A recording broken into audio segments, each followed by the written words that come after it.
Ever wondered what life is really like for Amish women? Their world may seem simple and traditional, but beneath the surface, there are plenty of surprising secrets. From strict rules to cumbersome customs, the Amish way of life is full of things most outsiders never get to see. In this article, we're revealing 20 things Amish women don't want you to know. Get ready to uncover some shocking and fascinating truths about their lives that will make you see them in a whole new light. They are discouraged from letting themselves be photographed. For both Amish men and women, posing for a picture is generally frowned upon, as it is seen as an attempt to draw attention to oneself, which goes against their core values of modesty and humility. They believe that posing for photographs or focusing on one's image goes against the teachings of their faith, which prioritizes selflessness and simplicity over vanity or pride. However, not all Amish interpret this rule in the same way, and there are some variations in how strictly it is applied. Some Amish families will allow themselves to be photographed as long as their faces are not shown. This compromise stems from the belief that the act of posing or focusing on one's face is the main issue, and that as long as the picture doesn't highlight personal features, it might be acceptable. For example, a photo taken from the back or one where the face is obscured may be seen as less problematic. Others within the Amish community may be more lenient and accept being photographed under certain circumstances, particularly when the photo is taken candidly. In these cases, they believe that the photo is acceptable because the person is not consciously posing or drawing attention to themselves. Instead, it's seen as an incidental or spontaneous capture, which doesn't violate their cultural norms. This interpretation allows for some flexibility in how Amish people interact with photography, depending on the context and their personal beliefs.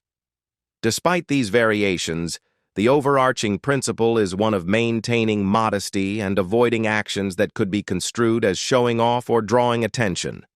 The avoidance of photographs underscores the Amish commitment to a simple life, focused on community and faith rather than individual recognition. While some may choose to be more relaxed about this tradition, the cultural taboo against being photographed remains a significant part of Amish identity for many, symbolizing their dedication to humility and their desire to live out their values away from the glare of modern fame or vanity. Their clothes are missing something. Amish women follow strict guidelines when it comes to their clothing, ensuring that every aspect of their attire reflects their community's values of modesty, humility, and simplicity. One of the most unusual aspects of Amish women's clothing is the absence of buttons. Unlike mainstream fashion, which relies on buttons for both function and decoration, Amish women avoid them for two key reasons. First, buttons are considered a luxury. The Amish believe in living a simple, humble life, free from unnecessary adornments. While buttons may seem like a small detail, they are viewed as an unnecessary embellishment when simpler alternatives, such as straight pins, hooks, and eyes, can serve the same purpose.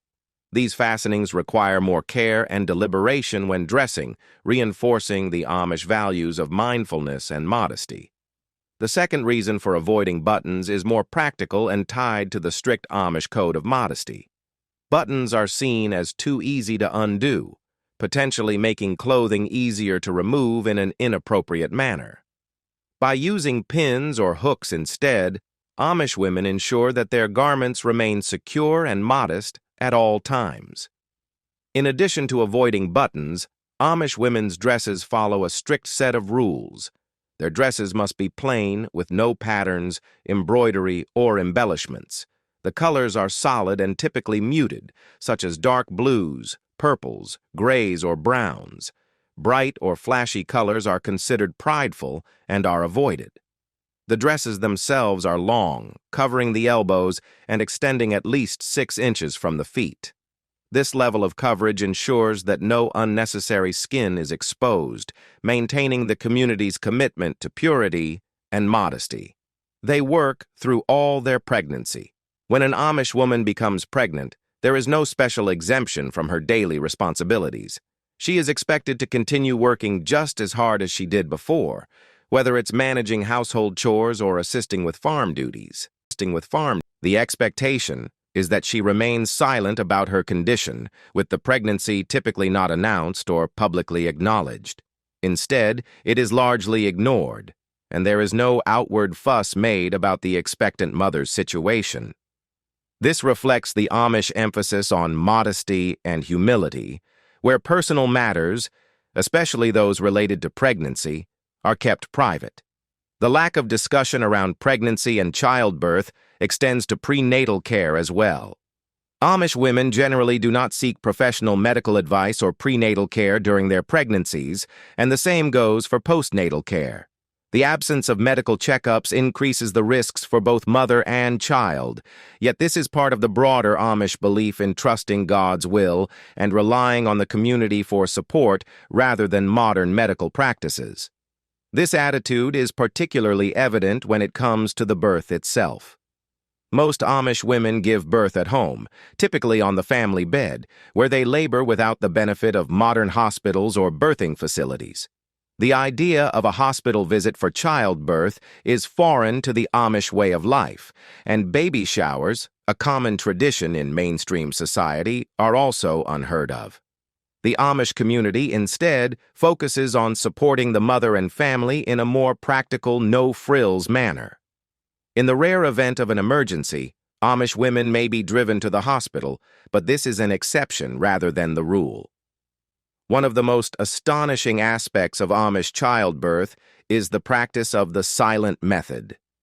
Despite the intense pain and emotional strain of childbirth, an experience that is universally known to be physically demanding, Amish women are expected to give birth without expressing any vocal discomfort. They are taught to remain silent throughout the process, refraining from screaming, groaning, or making any noise. No makeup, jewelry, or fashion accessories. In Amish communities, the rules surrounding appearance are deeply rooted in their religious and cultural beliefs, emphasizing modesty, humility, and simplicity. Amish women are not allowed to wear makeup, jewelry, or fashion accessories, things that most modern women consider essential to their daily lives. For the Amish, these items are seen as worldly affectations that draw attention to the individual and promote vanity. The primary goal is to avoid anything that could lead to pride, self-centeredness, or distraction from one's spiritual duties. Makeup is particularly frowned upon, as it is viewed as an artificial enhancement of one's appearance, something that goes against the Amish principles of simplicity. To the Amish, wearing makeup signifies a desire to beautify oneself for the approval of others, an act that could spark feelings of vanity and self-importance. Instead, Amish women are encouraged to embrace their natural appearance, focusing on modesty and inward beauty rather than outward adornment. Similarly, jewelry and fashion accessories are seen as symbols of materialism and pride. An Amish woman's attire is intentionally plain and unadorned, free of any ornamentation that could draw attention to her or make her stand out. The goal is to maintain a humble, uniform appearance that reflects the community's values of simplicity and community over individuality. However, there is a small exception during the Rumspringa phase, the period when Amish teens experience life outside of the strict confines of the community before deciding whether to be baptized and join the church. During this time, Amish teens are allowed to experiment with behaviors and activities that are otherwise forbidden, including wearing makeup. This period of exploration allows them to experience a taste of the outside world before making the critical decision to fully embrace Amish life or leave the community for good. Their strict hair rules. The Amish believe that the Bible's teachings on women's hair are clear. Women should keep their hair long and uncut, as short hair on women is seen as a form of defiance against God's will.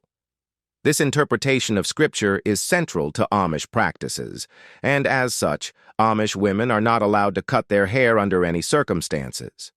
Their long, uncut hair symbolizes purity, humility, and devotion, with each lock of hair serving as a visible sign of their submission to God's commands. In addition to not cutting their hair, Amish women are also prohibited from shaving their legs, underarms, or other body areas. This practice is rooted in the belief that body hair is a natural part of creation and should not be altered, as altering it could be seen as an act of vanity or pride. For the Amish, physical modesty is paramount, and any attempt to enhance one's appearance, whether through cutting hair or other grooming practices, is viewed as a form of self-promotion, which is to be avoided at all costs. Maintaining uncut hair is a way to remain humble and obedient to God's design. The significance of hair in Amish life is so strong that any attempt to cut a woman's hair without her consent is considered a serious offense, sometimes classified as a hate crime. In fact, there have been instances where people were jailed for forcibly cutting Amish women's hair, highlighting how deeply this practice is embedded in Amish culture. The act of cutting hair is seen not just as a violation of personal autonomy, but as an assault on their religious identity. To further emphasize modesty, Amish women wear their hair pinned up and covered with a bonnet nearly all the time. The bonnet serves a dual purpose. It keeps their hair from being a source of pride or vanity, as long flowing hair might draw unwanted attention, and it is a physical marker of their commitment to modesty and humility.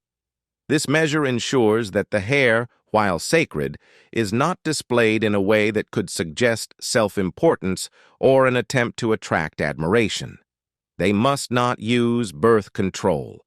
Birth control is strictly forbidden, as the Amish view children as a precious gift from God. Their belief in the sanctity of life is so strong that any attempt to limit family size through contraception is considered sinful. Instead, children are seen as blessings that should be welcomed and nurtured without restraint. An Amish woman's role as a mother is central to her identity, and the expectation is that she will bear many children throughout her life. In fact, it is not uncommon for Amish families to have large households, often with 7 to 10 children, though some families may have even more. These large families are not only a reflection of the community's values regarding the sanctity of life, but also a practical necessity, as many Amish communities are agriculturally focused. Children are expected to contribute to the labor of the family farm, helping with chores, animal care, and other tasks that keep the household running smoothly. A large family provides a larger workforce, ensuring that the farm and the family's needs are well taken care of. Once an Amish woman marries, the pressure to start having children is immediate. The first child is often expected within the first year of marriage, and more children are expected to follow soon after. A woman who does not have children or who delays childbearing may face social stigma within her community. The idea of not wanting children after marriage is considered sinful and unacceptable by Amish standards. In fact, the community places so much importance on fertility and motherhood that a woman's worth is often linked to her ability to bear children. The shameful hidden secret. In recent years, reports have emerged revealing disturbing levels of incest, sexual abuse, and molestation among Amish communities, particularly impacting young girls and women. Investigative journalists and women who have left the Amish faith have reported alarming cases of sexual violence, shedding light on a hidden culture of abuse that has long been ignored. One of the most comprehensive reports on the issue came from Cosmopolitan magazine in January 2020, which detailed a culture of incest, rape, and molestation within the Amish, based on interviews with over 30 former Amish individuals, as well as law enforcement, lawyers, judges, academics, and outreach workers. The findings revealed a disturbing combination of factors contributing to this horrific culture of abuse. Central to this issue is the patriarchal and isolated nature of Amish life. Amish communities are highly insular, with little contact with the outside world, and their religious teachings heavily emphasize a strict hierarchy that places men in positions of authority over women. This power imbalance often enables abuse to go unchecked, as women have limited opportunities to speak out or seek help. Education within Amish communities typically ends at the 8th grade, meaning that many young women grow up with limited knowledge about healthy relationships and sexual boundaries. Additionally, Amish culture prohibits open discussion of sex, leaving young people to navigate these complex issues without proper guidance or understanding.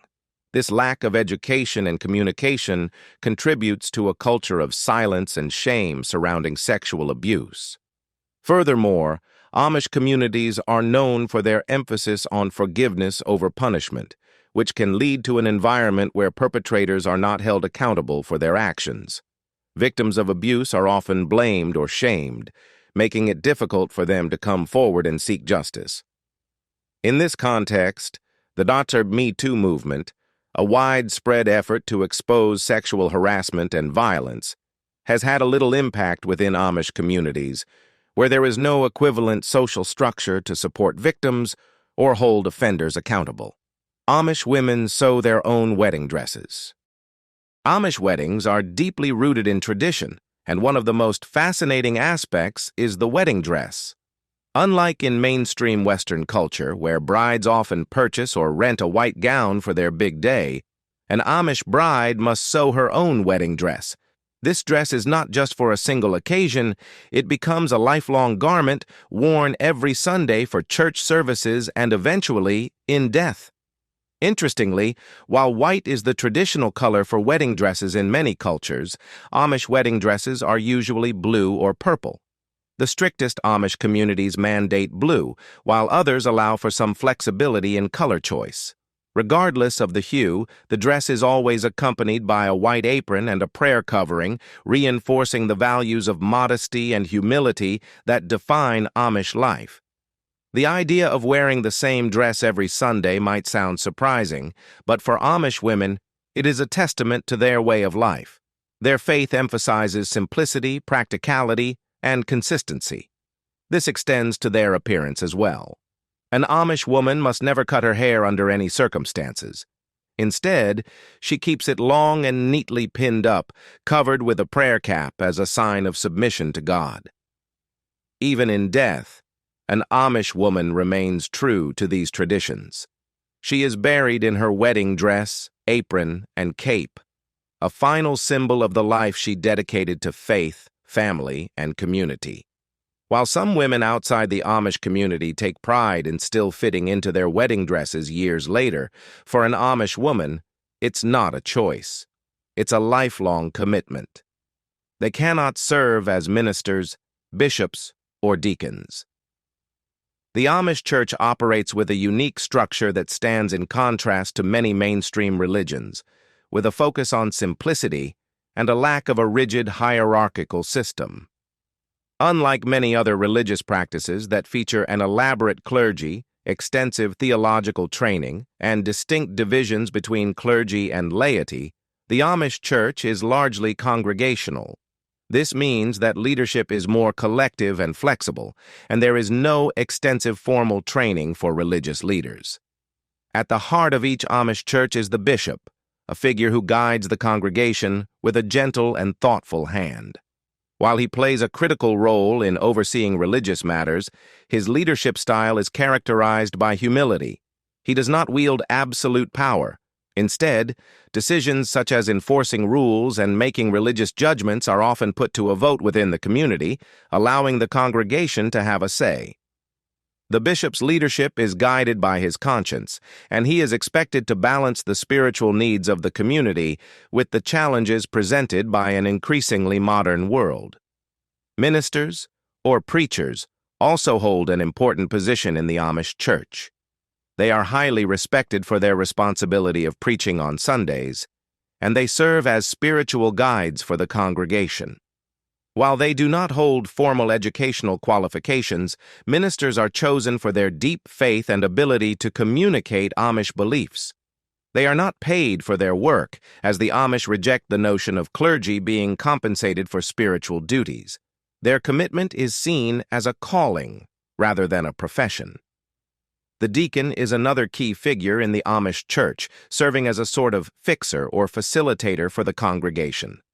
The deacon's duties include maintaining the material needs of the church, organizing events, and providing support where necessary. Interestingly, the deacon also handles the church's weapons, as the Amish are known for their use of firearms for hunting and self-defense. Leaders within the Amish church are selected twice a year through a process that involves input from the entire congregation, including women. Despite this communal approach to selection, many of those chosen to serve as spiritual leaders often do not want the responsibility. The positions are time-consuming, stressful, and can place individuals in the uncomfortable position of appearing prideful, which runs counter to Amish values of humility and modesty. However, while leadership in the Amish church is open to men, it is strictly forbidden for women to serve as ministers, bishops, or deacons. This prohibition is based on a strict interpretation of the Bible, which is viewed as outlining gender roles for spiritual leadership. The Rumspringa phase. Rumspringa, which translates to running around in Pennsylvania Dutch, is a unique and defining practice in many Amish communities. It marks a significant rite of passage for Amish teens, beginning typically between the ages of 14 and 16. This phase lasts for about a year, during which unbaptized Amish youth are given temporary freedom from the rigid rules that govern Amish life. The purpose of Rumspringa is to allow teenagers to experience the outside world and explore lifestyles vastly different from the ones they've known within their Amish communities. During this period, Amish teens, both girls and boys, are free to step outside their tightly controlled environment and engage in activities that would otherwise be forbidden. This includes the chance to experience modern conveniences, such as wearing non-Amish clothing, using electronics, and enjoying activities like going to parties, driving cars, and even experimenting with behaviors like drinking alcohol, using drugs, and engaging in relationships or dating practices that are not part of the Amish way of life. Essentially, Rumspringa is a time for exploration and self-discovery before making a lifelong commitment to Amish faith and traditions. At the end of this year of exploration, each individual is faced with a critical decision. They must choose whether to return to the Amish community, get baptized, and fully embrace Amish beliefs and values, or leave the community altogether. The decision is not taken lightly, as it signifies a major life choice, either embracing the simplicity and religious devotion of Amish life or opting for a life outside the constraints of the community. Interestingly, more than 90% of Amish youth who experience Rumspringa ultimately decide to return to their communities. This high rate of return highlights the strong sense of belonging and faith that many Amish teens feel, despite the allure of the outside world. While Rumspringa provides an opportunity to test the boundaries of Amish life, most ultimately choose the stability and spirituality of their upbringing, reaffirming their commitment to the Amish lifestyle, religious practices, and family values. This period of freedom before commitment serves as a crucial moment of reflection, but for many, it only deepens their connection to the Amish way of life. No education after the age of 14.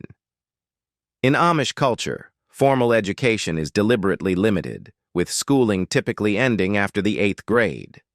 The Amish community believes that education beyond this level is unnecessary and counterproductive to their way of life.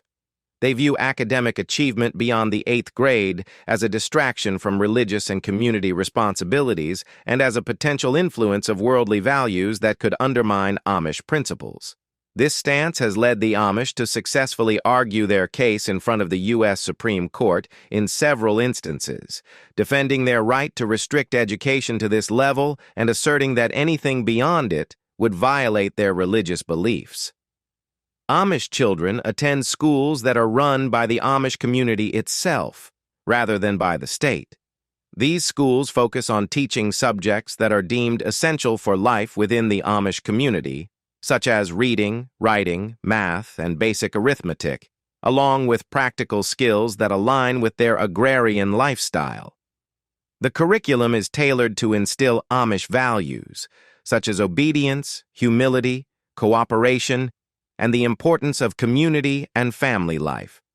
Rather than preparing children for careers in the outside world, the goal of Amish education is to equip them with the knowledge and skills needed to contribute to their family farms, homes, and the broader Amish community. A typical Amish girl begins her schooling at around the age of 5 or 6, and her education usually stops when she reaches 13 or 14 years old. By this time, she has learned enough to understand the basics of reading, writing, and arithmetic, but her primary education revolves around preparing her for her role within the community as a homemaker and caregiver. After this point, Amish girls are not expected to continue their formal education. While many of them may continue to learn through practical experience at home or in the community, they are not typically found in high schools or universities. They must be very submissive to their husbands. An Amish woman is taught that her role is to support her husband and ensure that their home runs smoothly according to his leadership. This means she must never act independently of her husband's decisions or desires, and her actions are typically subject to his approval. Publicly, an Amish woman is expected to display a high level of deference and respect toward her husband. In the presence of others, she is never to raise her voice at him, argue, or show any sign of disrespect.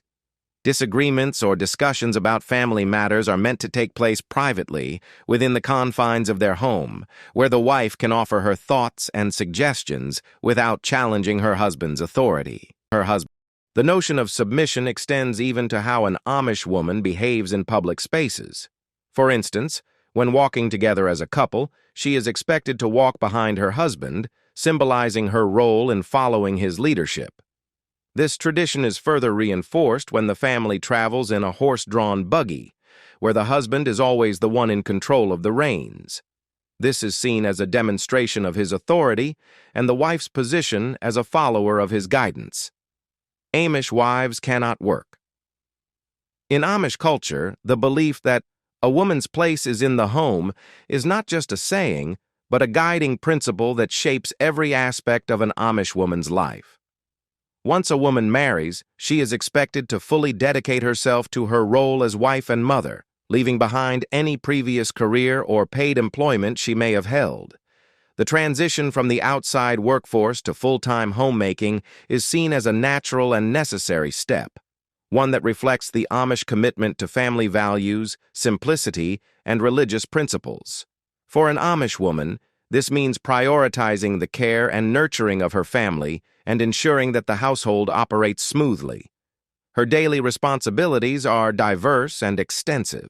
She must manage the household chores, which include cooking, cleaning, and sewing, as well as maintaining a vegetable garden to provide food for her family. The care of the home is considered a sacred duty, and her work is viewed as both practical and spiritual, contributing to the well-being of her family and the community. An Amish woman is also tasked with raising her children, teaching them Amish values, and preparing them to take on their own roles within the community. However, while the majority of Amish women focus on their home and family, there is a minority who do engage in outside work, albeit within the bounds of the Amish community's values. Some Amish women take on part-time or full-time jobs, usually in fields that are considered acceptable within their traditional lifestyle. These jobs often align with the community's focus on craftsmanship and self-sufficiency, such as working in small shops, restaurants, or other businesses that sell handmade goods or homemade food. In these settings, an Amish woman might run her own business or collaborate with her husband and children to operate it. Businesses run by Amish wives often focus on creating and selling handcrafted products, from quilts to furniture, or they might offer locally grown produce, baked goods, or traditional meals. Despite these entrepreneurial opportunities, the overarching expectation is that an Amish woman's contributions should always be humble and without fanfare. She is not to be smarty or boastful about her efforts, as humility is a core value of Amish culture. Whether she works within the home or outside of it, her productivity is always framed within the context of serving her family and community rather than seeking personal recognition or success. The Amish ideal of womanhood is one where a woman finds fulfillment not in external accomplishments, but in fulfilling her duties with modesty, grace, and unwavering commitment to her role within the family and the larger Amish way of life. It is the sole duty of the Amish woman to cook and clean. Gender roles within the Amish community are strictly defined, with each role carefully delineated to ensure clarity and consistency. This traditional division of labor leaves little room for confusion, and Amish women and men alike follow well-established practices that have been passed down through generations. At mealtime, the responsibilities are firmly assigned. The women do the cooking, while the men sit and engage in conversation. Cooking is considered a woman's duty, and it is rare for an Amish man to possess any real knowledge of kitchen tasks. Tasks like knowing the difference between a pestle and a rolling pin are generally outside the scope of what an Amish man is expected to learn or do. Once the meal is completed, the women are again the ones who handle the cleanup, washing dishes, and ensuring that everything is put away. These roles are seen as natural extensions of a woman's responsibilities within the home, and no one in the Amish community questions this division. Beyond cooking and cleaning, Amish women are expected to keep their homes in order, ensuring that their families are well cared for and their children are properly looked after and kept clean. In addition to maintaining the household, Amish women also contribute to the family's food supply through gardening. Most Amish families have vegetable gardens, where the women grow peas, vegetables, and other crops to support the household. Amish women are often deeply knowledgeable about farming, especially when it comes to the day-to-day aspects of food production. From a young age, they are taught how to manage gardens, care for animals, and understand the workings of a farm.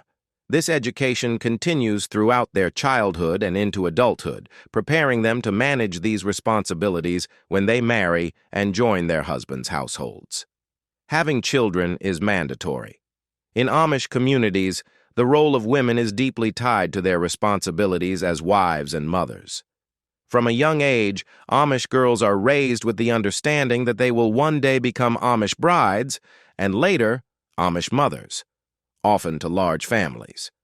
The idea of a woman not wanting children is considered sinful, and it is not merely an expectation, but a deeply ingrained cultural and religious belief that women should bear children.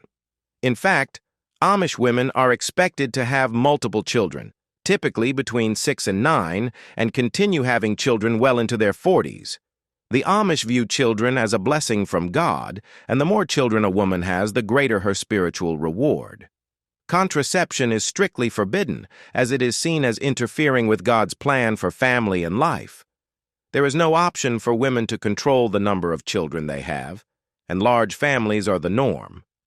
This idea of fertility is also intertwined with the community's need for labor, as Amish communities are primarily agricultural.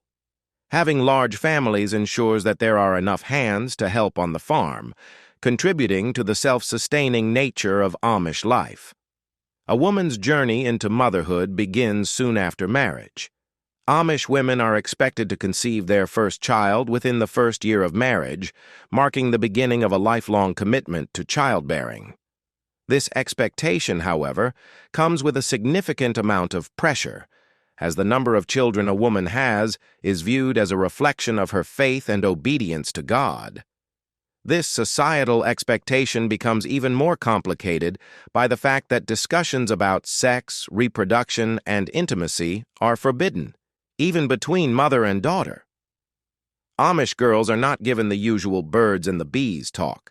Instead, they learn about these matters only through experience and community norms, making the journey into motherhood somewhat mysterious and daunting. The lack of open discussion about such topics adds an element of secrecy and modesty, reinforcing the Amish emphasis on humility and submission to God's will. Their dolls are missing something. Amish girls and women have dolls, just like many other children around the world. At first glance, these dolls might seem quite ordinary, handcrafted and dressed in traditional Amish clothing, reflecting the modesty and simplicity of their culture. However, upon closer inspection, one striking feature is missing. The dolls have no faces. In Amish culture, vanity is considered a dangerous distraction from faith and community values.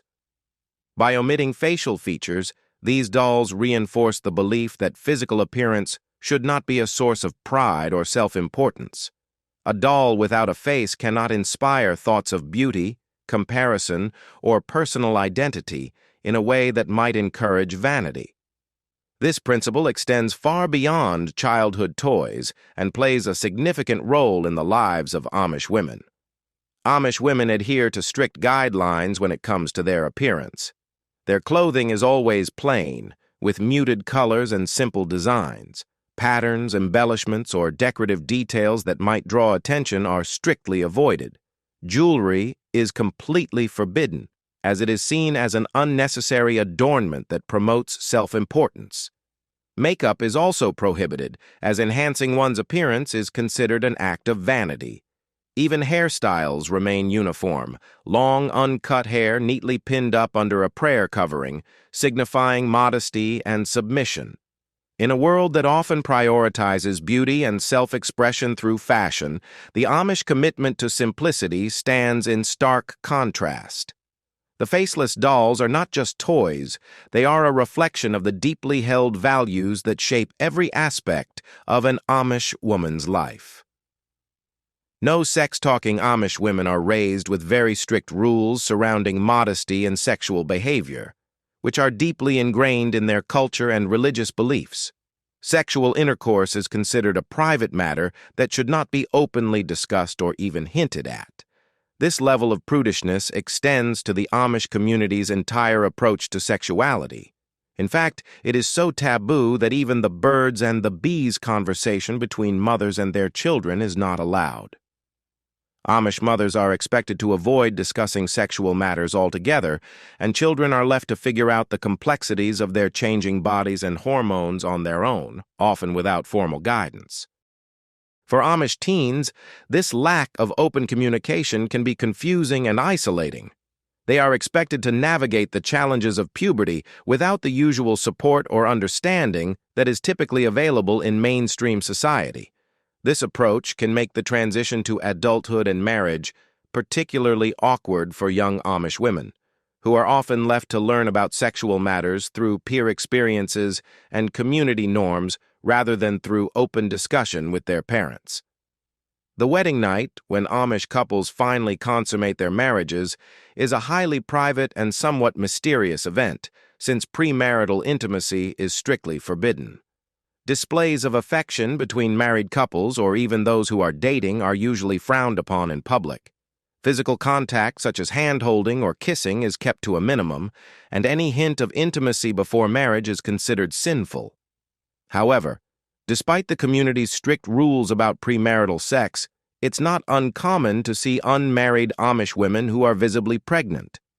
This apparent contradiction occurs because while premarital intimacy is forbidden, the pressure to marry when a woman becomes pregnant is immense. The community places high value on fertility and family, and pregnancy before marriage is typically met with a swift engagement. In these cases, the couple is expected to marry quickly, ensuring the child is born into a legitimate union. But the stigma of the pregnancy can still create tension, as it goes against the strict moral code of chastity before marriage.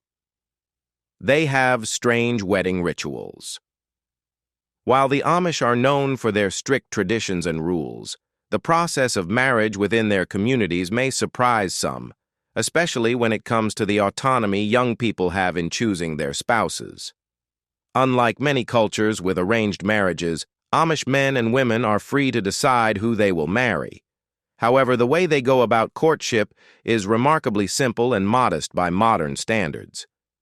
The courtship process typically begins with a young man showing interest in a young woman by offering to give her rides to and from social events, such as dances or religious services, in his horse-drawn buggy. This is the main form of interaction between a courting couple, as physical contact and public displays of affection are discouraged. There are no lavish dates or expensive outings, just simple, shared time together that allows the young couple to get to know one another in a safe, controlled environment. When it comes time to propose, an Amish man does not present a diamond ring like in many modern cultures.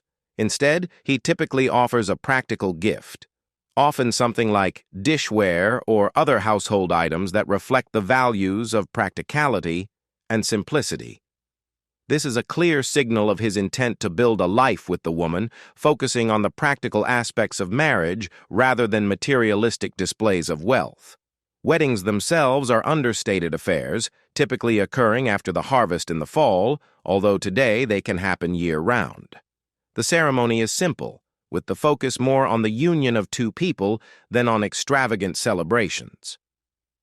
The wedding day concludes with a modest feast, and the newlyweds spend their first night at the bride's family home, where they will stay for the next several months.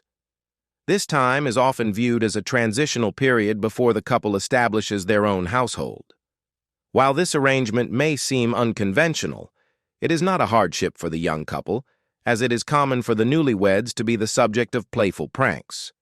Friends and family often tamper with the couple's bed or create disturbances nearby, making it difficult for them to sleep, talk, or even enjoy their intimacy. They cannot divorce. One of the key practices that shape Amish marriage is the rule that Amish individuals can only marry within their own community. This endogamous practice, while maintaining religious and cultural purity, often results in a limited gene pool, which can lead to a higher prevalence of certain genetic disorders. However, the Amish prioritize spiritual and communal bonds over genetic considerations, and the practice of marrying within the community is deeply rooted in their values of unity and faith. Once an Amish couple is married, they are expected to remain together for life. The Amish take the vow of "till death do us part" very seriously. Divorce is not a concept embraced within the Amish faith. It is seen as a grave violation of their commitment to each other and to God. While technically divorce is not outright banned, it is so strongly disapproved of that it is rarely, if ever, considered. If an Amish person does divorce, they are not allowed to remarry, as it is viewed as adultery. This strict stance on divorce serves as a deterrent, fostering a sense of permanence in marriages and reinforcing the importance of working through marital challenges. The disapproval of divorce extends beyond theological teachings to social consequences. Divorced individuals face the possibility of being shunned, excommunicated from the community. This act of shunning or social ostracism serves as a powerful deterrent, as it isolates the individual from their family and friends. The prospect of being shunned means that divorce is not just a personal decision, but one with serious spiritual and social ramifications. Because of these rigid rules, the Amish have an exceptionally low divorce rate compared to the general population. The pressure to remain married for life, combined with the social and religious consequences of divorce, encourages Amish couples to maintain stable relationships. However, despite this low divorce rate, separations are becoming more common. They are required to wear certain hem lengths. In Amish culture, modesty is of utmost importance, and this extends to how women dress. While specific rules may vary slightly from community to community, there is a general expectation that Amish women's clothing, including the length of their dresses, adhere to certain standards of modesty. One of the most visible aspects of this is the hem length of their dresses, which is typically required to be no higher than calf length. The calf-length dress is considered the appropriate length because it strikes a balance between practicality and modesty. A dress that is too short would be seen as immodest, as it would expose more of the body than is considered appropriate in Amish communities, while a longer dress would be seen as too much, particularly in the context of their daily chores and activities. A calf-length dress allows for movement and comfort, which is important for the work Amish women do, from farming and gardening to cooking and cleaning. It ensures they can carry out their responsibilities without the hindrance of a dress that is too long or impractical. While the hem length is usually uniform across Amish communities, there may be slight variations depending on factors such as age or the specific traditions of a particular group. Younger Amish women may follow stricter interpretations of the dress code, while older women might have slightly more flexibility. Additionally, some communities might be more lenient, allowing for a slightly higher hem in certain cases, but the general rule of no higher than calf length remains widely accepted. What do you think about the strange principles of Amish women? Leave us your comments in the section below. We hope you have found this helpful video. Don't forget to leave a like, share, and subscribe to the channel if you like it. Thank you for watching this, and see you in the next videos. Goodbye.